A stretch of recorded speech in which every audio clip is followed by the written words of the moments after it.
स्वामी जी, पिछले एपिसोड में आपने बहुत अच्छी तरह से खुलासा किया कि अज्ञान क्या है।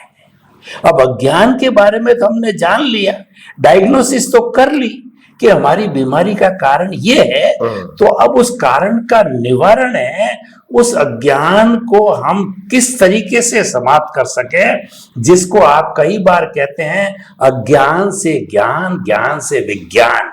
यानी अज्ञान की तो बात कही, तो दो शब्द जो बाकी है, जो ज्ञान और विज्ञान, विज्ञान हमको मुक्ति की ओर ले जाने वाला है। तो कृपया ज्ञान और विज्ञान को और थोड़ा खोल के बताइए, ताकि कारण और निवारण दोनों का समाधान होके होलिस्टिक हो जावे और वक्ता बिल्कुल संतुष्ट हो जावे कि मेरी ये बीमारी है, इसका इलाज भी मुझे पता चल गया। बराबर है, धन्यवाद। सबसे बड़ी बात यह है अज्ञान को समझना और अज्ञान को मिटाकर विज्ञान की ओर आगे जाना, या तो विज्ञान की हेल्प से अज्ञान को मिटाना। यह तीन बातें हैं, ज्ञान, अज्ञान और विज्ञान। अज्ञान की दो ब्रांचेस है, अज्ञान और ज्ञान। रिलेटिव सत्य को मानना उसका नाम है ज्ञान, और रिलेटिव सत्य को भी न मानना उसका नाम है अज्ञान। जैसे जैसे जैसे सत्य, अहिंसा, अचौर्य, ब्रह्मचर्य, अपरिग्रह, ये ज्ञान है। मगर कोई कहता है मैं नहीं मानता हूं इसको, भाई चोरी करना मेरा धंधा है, भाई ब्रह्मचर्य और ब्रह्मचर्य को नहीं मानता हूं, ये तो मेरा जीवन का हिस्सा है, भाई झूठ तो मेरे को बोलना पड़ता है, क्या करूं, नौकरी करता हूं, धंधा करता हूं। तो यानी ज्ञान, रिलेटिव सत्य को न मानना वो अज्ञान है, और रिलेटिव सत्य को मानना उसका नाम ज्ञान है, और दोनों का एक नाम है अज्ञान। और उसके अलावा क्या है तो क्या विज्ञान। अज्ञान मान्यता के ऊपर आधारित है, वो सामाजिक और धार्मिक बातें हैं, वो व्यू पॉइंट है, और प्रकृति को अच्छी बनाने के लिए ये ज्ञान देते हैं। भले ही वो परमात्मा की बात करते हैं, मगर बात तो प्रकृति ही करे, प्रकृति की ही करेंगे। आप तप करो, जप करो, पूजा पाठ करो, ध्यान करो, उपवास करो, दान पुण्य करो, यात्राएं करो, गुरु को मानो, भगवान को मानो, मंदिर में जाओ, मंत्रोच्चार करो, ये सब बताएंगे। इससे आत्मा से कोई मतलब नहीं है, मगर हाँ पुण्य से मतलब है। इसीलिए मैंने कहा कि रिलेटिव सत्य धर्म, रिलेटिव धर्म है वो, रिलेटिव सत्य वो धर्म के साथ जुड़ा हुआ है, और वो पाप पुण्य के साथ जुड़ा है। तो इसीलिए ये अज्ञान, इसीलिए कहा कि उससे अज्ञान करता नहीं है, मगर पाप से बच के पुण्य की ओर जा सकते हैं। मगर संसार में जन्म मरण का चक्कर तो चालू ही रहेगा। हमारा सब्जेक्ट है कि ज्ञान ऐसा होना चाहिए जो मुक्ति की ओर जाए। धीरे धीरे हमारा अज्ञान मिटता जाए, कर्म बंध खत्म होता जाए, और जन्म मरण के चक्कर जो है वो कम होते जाए, और एक दिन बंद हो जाए। ये हमारा गोल है। हमारा गोल आत्मा की अनुभूति है। हमारा गोल पाप पुण्य नहीं है। हमारा लोक देवलोक और नरक लोक नहीं है। हमारा गोल पशु योनि, मनुष्य योनि नहीं है। हमारा गोल है अपने स्वस्वरूप, या तो अपना शाश्वत शुद्धात्मा स्वरूप, चेतन स्वरूप, अविनाशी स्वरूप की अनुभूति। ये हमारा गोल है। और इसके लिए रिलेटिव सत्य से साथ हम सनातन सत्य की अनुभूति नहीं कर सकते।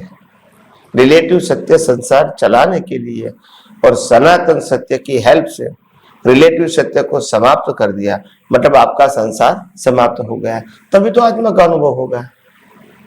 तो इसीलिए ये आध्यात्म विज्ञान जो है, विज्ञान का, इसको विज्ञान क्यों कहा, क्यों धर्म नहीं कहा। विज्ञान का मतलब होता है कुदरत का कानून, और कुदरत का कानून का मतलब होता है दुनिया की कोई भी व्यक्ति माने या न माने फिर भी लागू कंपलसरी है, इसीलिए जानना जरूरी है। धर्म का कानून माने तो आप फॉलो करो, नहीं माने तो नहीं फॉलो करो, उसमें कोई आप गलती नहीं है। अगर मैं राम को मानता हूं तो कृष्ण की बातें मेरे को फॉलो करने की जरूरत नहीं है। कृष्ण को मानता हूं तो महावीर की बातों को मैं फॉलो नहीं करूंगा। अगर मैं महावीर को मानता हूं तो शिव की बातों को मैं फॉलो नहीं करूंगा। मगर ये मेरी गलती नहीं है, क्योंकि मेरा धर्म नहीं है। तो ये धर्म जो है वो अज्ञान इसीलिए कहा क्योंकि वो सांप्रदायिक सत्य है, वो सबके लिए एक नहीं है और सनातन सत्य भी नहीं है, और वो कुदरत के कानून के ऊपर आधारित भी नहीं है। ये संप्रदाय के कानून के ऊपर आधारित है, और इसीलिए मैंने उसको फॉर्मेट बताया। दुनिया का सभी धर्म एक ही फॉर्मेट को फॉलो करता है, सिर्फ टाइटल चेंज होता है। तो इसीलिए विज्ञान का मतलब होता है ऐसा कानून जानो कि अज्ञान का अस्तित्व हमारी दृष्टि से खत्म हो जाए। एग्जाम्पल, जिससे कई अवतारों से हम मानते हैं कि हम शरीर है, हम शरीर को चलाने वाले हैं, और जो शरीर भुगतान करती है वो हम भुगतान करते हैं। ये हमारी मान्यता है और समाज में भी ये मान्यता प्रचलित है। तो ये रिलेटिव सत्य है, मगर ये सनातन सत्य नहीं है। सनातन सत्य में ना ही हम शरीर है, ना ही हम शरीर को चलाने वाला है, और शरीर जो भुगतान करती है वो भुगतान भी हम नहीं करते हैं, क्योंकि हम मन वचन काया और उसकी अवस्था से मुक्त ऐसा शुद्ध आत्मा है। तो ये ज्ञान हो गया। ज्ञान का मतलब विज्ञान का ज्ञान, दो प्रकार का ज्ञान है। रिलेटिव सत्य क्या कि ज्ञान को भी ज्ञान कहते हैं, और आध्यात्मिक भाषा में जो ज्ञान दर्शन कहता है वो सनातन सत्य है। तो ये यूनिवर्सल ट्रूथ साइंस का ज्ञान क्या है? मैं शुद्ध आत्मा हूं, वो ज्ञान है। और मेरे अलावा ये मन वचन काया, उनकी अवस्था और 5 ज्ञानेंद्रियों से अनुभव में आती पूरी सृष्टि, उसका क्रिएटर, इसका ऑपरेटर, इसका डिस्ट्रॉयर कुदरत है, और इसीलिए इसको कुदरती रचना ही देखना ये हमारा कर्तव्य है। और अगर मन वचन काया, उनकी अवस्था और 5 ज्ञानेंद्रियों से अनुभव में आती पूरी सृष्टि को अगर आप कुदरती रचना देखते हैं तो फिर रागद्वेष होगा, मालिकी भाव होगा, कर्ता भाव होगा? नहीं होगा। यही तो वितराग बनने की प्रक्रिया है, यही तो अज्ञान को मिटाने की प्रक्रिया है, यही तो अपनी खुद की शक्तियों को उजागर करने की, खुला करने की, अनुभव करने की प्रक्रिया है। जब तक आप रिलेटिव सत्य को ही मेरा सत्य मानोगे तो अनुभव तो रिलेटिव सत्य का ही होगा, तो सनातन सत्य तो बाजू में रह जाएगा। हमको अनुभव करना है सनातन सत्य को और मिटाना है रिलेटिव सत्य रूपी अज्ञान को। तो रिलेटिव सत्य रूपी अज्ञान को तब मिटा सकते हैं जब हम यूनिवर्सल ट्रूथ साइंस जानेंगे कि आखिर शरीर क्या है, शरीर चलता कैसे है, शरीर को भुगतान कैसी होती है, ये दुनिया क्या है, दुनिया कैसे बनी है, दुनिया कैसे चलती है, उसमें एक इंसान के रूप में मैं और मेरे संजोग कैसे बनता है, ये सब कुछ जानना ये आध्यात्म विज्ञान का विषय है। क्या करना क्या न करना, या तो फिजिकल फॉर्म में विनाशी वस्तु को क्या पाना क्या न पाना, यह अध्यात्म विज्ञान का विषय नहीं है। अध्यात्म विज्ञान का विषय है सनातन सत्य को जानो, यूनिवर्सल ट्रूथ को जानो, कुदरत के कानून को जानो, जो सबके लिए एक है और वो अपरिवर्तनशील है, यानी परिवर्तित होता नहीं है, एक ही सिद्धांत पे काम करता है और हजारों लाखों साल तक यही सिद्धांत पे वो काम करता रहेगा, और वो सबके लिए एक है। इसीलिए जानना जरूरी है। कोई व्यक्ति कहेगा कि मेरा जन्म जीवन मृत्यु वो कुदरती कानून से है या तो कुदरती रचना है। कोई कहता है कि मेरा शरीर जो 5 महाभूतों का बनेला है, पृथ्वी जल वायु अग्नि आकाश, वो कुदरत का है। कोई कहेगा कि मेरे को जिंदा रहने के लिए हवा पानी खुराक कुदरत देती है। कोई कहता है कि कर्मों के भुगतान के सब संजोग, कल क्या होगा हमको नहीं मालूम, तो संजोग कौन देंगे? कुदरत देते हैं। और कोई कहता है जब मर जाऊंगा तो वो संजोग भी कुदरत के देते हैं। तो यार जन्म से मौत तक सभी अवस्था जब कुदरत के अधीन है तो आपको कुदरती रचना देखने में क्या आपत्ति हो सकती है? तो ये नहीं देखना वो अज्ञान है। बाकी रिलेटिव सत्य में क्या व्यवहार करोगे, क्या बोलोगे और क्या आपके विचार रहेंगे, उसके ऊपर हमारा फोकस नहीं है। आपका विजन क्या होना चाहिए? सो द कुदरती, सो ये आध्यात्म विज्ञान is a art of vision है, वो art of action, thought and speech नहीं है। ये दोनों अलग विषय है। थॉट, स्पीच एंड एक्शन वो कुदरती रचना है, और विजन वो आपका पुरुषार्थ है।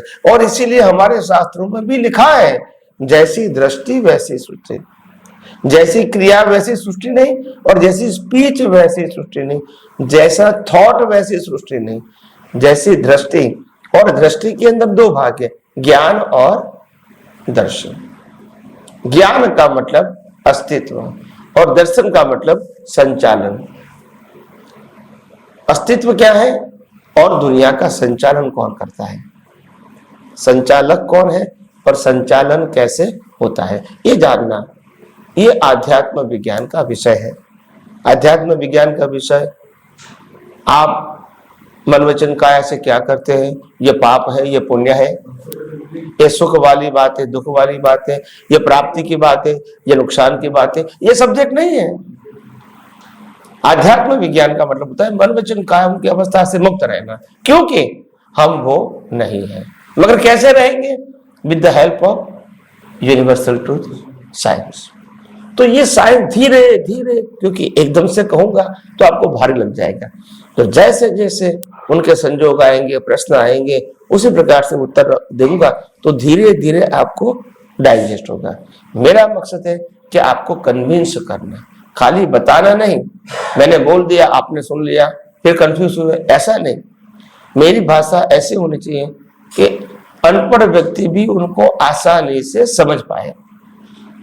तो इसीलिए ये विज्ञान आगे आगे मैं बताता रहूंगा। विज्ञान तो बहुत विशाल है, और वो विज्ञान को समझना वो कोई ऐसे नहीं कि तुरंत आप समझ जाओगे, मगर धीरे धीरे जैसे जैसे आपको विज्ञान समझने का इंटरेस्ट रहेगा, वैल्यू रहेगी, और उपयोग करते जाओगे, अनुभव करते जाओगे, सुनते जाओगे, वैसे वैसे आगे बढ़ते जाओगे। तो इसीलिए हम और भी आगे विज्ञान की बात आपके साथ करते रहेंगे।